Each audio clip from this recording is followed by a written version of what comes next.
മാതാപിതാക്കളുടെ പ്രണയ ജീവിതവും കുഞ്ഞുങ്ങളുടെ ഉറക്കവും എന്നതിനെക്കുറിച്ചാണ് ഇന്ന് എനിക്ക് സംസാരിക്കാനുള്ളത്. സ്വാഗതം.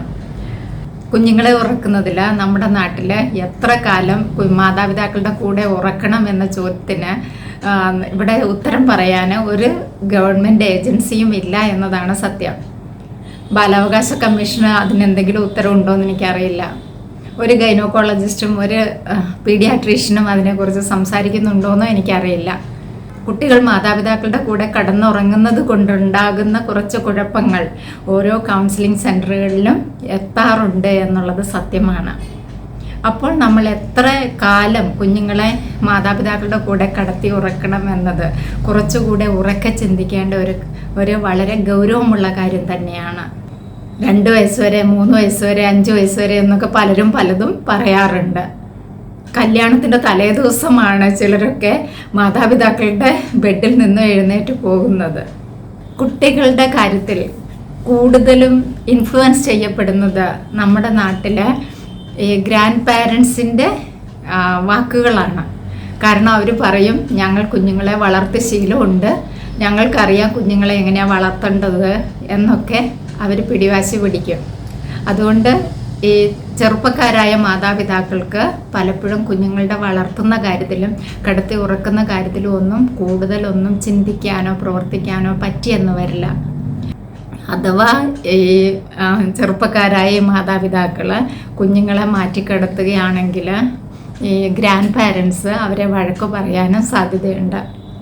ഇവിടെ കുട്ടികളെ കൂടെ കടത്തി ഉറക്കുന്നതിന് ചില സമ്പ്രദായങ്ങളും നമ്മുടെ നാട്ടിലുണ്ട്, ചില കാരണങ്ങളും പറയാറുണ്ട്. അതിലൊന്ന് പേടിയാണ്. കുഞ്ഞുങ്ങൾ തനിച്ചുറങ്ങുമ്പോൾ പേടിക്കുമെന്നാണ് ഇവർ പറയുന്നത്. വാസ്തവത്തിൽ തീരെ പിഞ്ചു കുഞ്ഞുങ്ങൾ തനിച്ചുറങ്ങും. പകൽ ഉറങ്ങുന്ന കുട്ടികളെ കണ്ടിട്ടില്ലേ, പ്രസവിച്ച ഉടനെയൊക്കെ അവർക്ക് പേടിയൊന്നും ഉണ്ടാവാറില്ല. പിന്നെ വളർന്നു വരുമ്പോൾ ഈ കുട്ടികൾക്ക് എവിടുന്നാണ് പേടി വരുന്നത്? ആ പേടി മിക്കവാറും മാതാപിതാക്കളുടെ അടുത്ത് അവരുടെ പേടിയാണ് കുഞ്ഞുങ്ങളിലേക്ക് പകർന്നു കൊടുക്കുന്നത്. മാതാപിതാക്കൾക്ക് ഭൂതങ്ങളെയും പ്രേതങ്ങളെയും പിശാചുക്കളെയും ഒക്കെ പേടിയായിരിക്കും. ആ പേടി തന്നെ അവർ കുഞ്ഞുങ്ങളുടെ അടുത്ത് പറഞ്ഞു കൊടുക്കും. അപ്പോൾ കുഞ്ഞുങ്ങളും പേടിക്കും. പിന്നെ സൗകര്യമില്ലായ്മ ഒരു പ്രശ്നം തന്നെയാണ്. പക്ഷെ എന്നാലും പണ്ടത്തെ പോലെയല്ല. നമ്മുടെ നാട്ടിൽ ധാരാളം റൂമുകളുള്ള വീട്ടിൽ പോലും പലരും കുഞ്ഞുങ്ങളെ മാതാപിതാക്കളുടെ കൂടെയാണ് കടത്തി ഉറക്കുന്നത് എന്നതാണ് സത്യം. പിന്നെ കറണ്ട് ചാർജ് ഒഴിവാക്കാനും മാതാപിതാക്കളുടെ കൂടെ കടത്തി ഉറക്കാറുണ്ട്. ഏത് പ്രായം മുതലാണ് കുഞ്ഞുങ്ങളെ മാറ്റി കിടത്തേണ്ടത് എന്ന സീരിയസ് ആയിട്ടുള്ള ഗൗരവതരമായിട്ടുള്ള ഒരു ക്വസ്റ്റ്യന് നമ്മൾ ഉത്തരം കണ്ടെത്തേണ്ടത്, പലതിനും നമ്മൾ ഉത്തരം കണ്ടെത്താൻ വെസ്റ്റേൺ കൺട്രീസിലേക്ക്, സ്കാൻഡിനേവിയൻ കൺട്രീസിലേക്കൊക്കെയാണ് നോക്കുക. അവരെ എപ്പോഴാണ് കുഞ്ഞുങ്ങളെ മാറ്റി കിടത്തുന്നത്? സ്കാൻഡിനേവിയൻ കൺട്രീസിലൊക്കെ 4 മുതൽ 6 മാസത്തിനുള്ളിൽ കുട്ടികളെ മാറ്റി കിടത്തണമെന്ന് ഇൻസ്ട്രക്ഷൻ ഉണ്ട്. ചില രാഷ്ട്രങ്ങളിൽ, യൂറോപ്യൻ കൺട്രീസിൽ ചില രാഷ്ട്രങ്ങളിൽ 3 മാസം മുതൽ 6 മാസം വരെയുള്ള സമയത്ത് കുഞ്ഞുങ്ങളെ മാറ്റി കിടത്തണമെന്ന് ഇൻസ്ട്രക്ഷൻ ചെയ്യാറുണ്ട്. നിർബന്ധമായിട്ടും മാറ്റി കിടത്തണം. ആ കുട്ടിക്ക് നോർമൽ കുട്ടിയാണെങ്കിൽ, ആരോഗ്യകരമായ മറ്റ് പ്രശ്നങ്ങളൊന്നും ഇല്ലെങ്കിൽ ആ കുഞ്ഞിനെ 6 മാസത്തിനുള്ളിൽ നിർബന്ധമായിട്ട് മാറ്റിക്കിടത്തണം. മാറ്റിക്കിടത്തുക എന്ന് പറഞ്ഞാൽ മാതാപിതാക്കൾ കിടക്കുന്ന റൂമിൽ വേറെ ബെഡിൽ കിടത്തുക എന്നല്ല. ആ റൂമിൽ വേറൊരു ബെഡിൽ ആദ്യം അവർ അഭ്യസിപ്പിക്കും, പിന്നെ അവർ വേറെ റൂമിൽ വേറെ ബെഡിൽ കിടത്തും. ആ കുട്ടികളുടെ കൂടെ മാതാപിതാക്കൾക്ക് പോയി കടന്നുറങ്ങാനുള്ള അവകാശം കൊടുക്കാറില്ല. കാരണം 1 വയസ്സൊക്കെ ആയിട്ട് മാറ്റി കിടത്താമെന്ന് വിചാരിച്ചാൽ കുഞ്ഞുങ്ങൾക്ക് സെപ്പറേഷൻ ആങ്സൈറ്റി ഡിസോർഡർ വരും. അതുകൊണ്ട് അവർ എത്രയും വേഗം കുഞ്ഞുങ്ങളെ മാറ്റി കിടത്തും. അപ്പോൾ ഈ മാറ്റി കിടത്തുന്നത് കൊണ്ട് ഉള്ള പ്രയോജനം എന്താണ്? കുഞ്ഞുങ്ങൾ മാറിക്കിടക്കുന്നത് കൊണ്ടുള്ള പ്രയോജനം അവർക്ക് മനസ്സിലാവും രാത്രി ഉറങ്ങാനുള്ളതാണെന്ന്. ഈ ചെറിയ പിഞ്ചു കുഞ്ഞുങ്ങളുള്ള പാരൻസ്, പ്രത്യേകിച്ചും അമ്മമാർ, പകൽ ജോലിക്ക് പോകുന്നവരാണെങ്കിൽ രാത്രി ഈ കുഞ്ഞ് കൂടെ കിടക്കുമ്പോൾ ഉണരുമ്പോൾ അത് പാല് കുടിക്കും. ഈ അമ്മയുടെ ആരോഗ്യം പോകും. പലപ്പോഴും പോസ്റ്റ് പാർട്ടം ഡിപ്രഷൻ തുടങ്ങി അത് കാലങ്ങളോളം ആയാലും മാറാത്തതിനുള്ള ഒരു കാരണം ഈ അമ്മയ്ക്ക് വേണ്ടത്ര ഉറക്കം കിട്ടാത്തതാണ്. പിന്നെ കുഞ്ഞുങ്ങൾ കൂടെ കിടക്കുമ്പോൾ കുഞ്ഞുങ്ങളുടെ കയ്യോ കാലോ തട്ടിയിട്ട് അച്ഛനമ്മമാരുടെ ഉറക്കവും, അച്ഛനമ്മമാരുടെ കയ്യോ കാലോ തട്ടിയിട്ട് കുഞ്ഞുങ്ങളുടെ ഉറക്കവും പോകും. മാറ്റി കിടത്തുകയാണെങ്കിൽ കുഞ്ഞുങ്ങളും നന്നായിട്ട് ഉറങ്ങും, മാതാപിതാക്കളും നന്നായിട്ട് ഉറങ്ങും.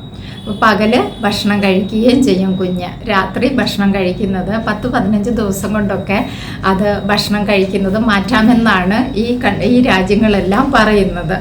അവിടെ അവർ കൃത്യമായി ഇൻസ്ട്രക്റ്റ് ചെയ്യുന്നതും അതുതന്നെയാണ്. 15 ദിവസങ്ങൾ കൊണ്ട് കുഞ്ഞ് അത് പ്രാക്ടീസ് ആവും എന്നാണ് അവർ പറയുന്നത്. പക്ഷെ നമ്മളിവിടെ നിന്ന് മൈഗ്രേറ്റ് ചെയ്യുന്ന യങ് പാരൻസിന് അറിയാം മറ്റുള്ള രാഷ്ട്രങ്ങളിൽ വളരെ സ്ട്രിക്റ്റായിട്ട് അവരത് ഫോളോ ചെയ്യുന്നുണ്ട് എന്നുള്ളത്.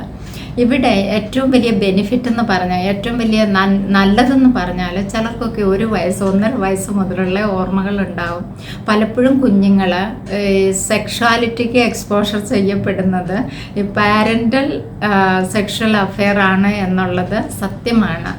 അവർ ഉറങ്ങി എന്ന് കരുതിയിട്ട് ഈ പാരൻസ് പ്രണയാഭ്യാസങ്ങളെല്ലാം ചെയ്താൽ അത് കുഞ്ഞുങ്ങൾ കാണുകയും അത് കുഞ്ഞുങ്ങളുടെ ഹെൽത്തിനെ, മാനസികാരോഗ്യത്തെ വളരെയധികം നെഗറ്റീവായിട്ട് ബാധിക്കാൻ സാധ്യതയുണ്ട്.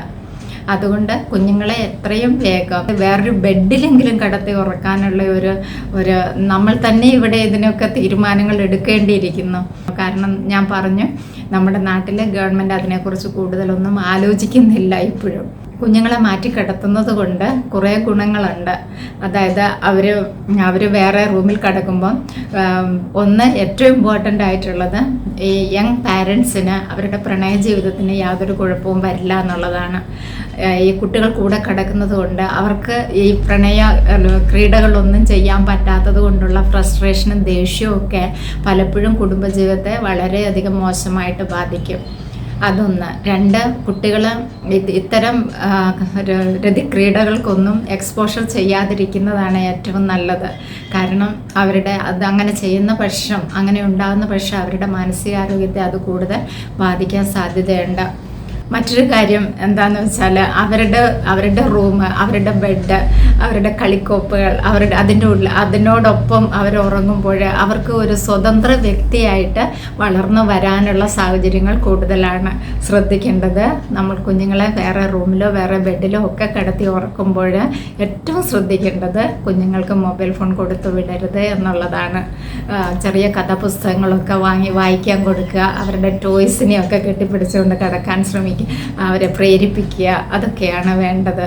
കുഞ്ഞുങ്ങൾ വളരെ ആരോഗ്യത്തോടെ വളർന്നു വരും. ഒപ്പം ഈ യുവമിഥുനങ്ങളായിട്ടുള്ള പാരൻസിൻ്റെ, ഈ യങ് കപ്പിൾസിൻ്റെ പ്രണയ ജീവിതവും വളരെ മനോഹരമായിട്ട് മുമ്പോട്ട് പോകും. Thank you.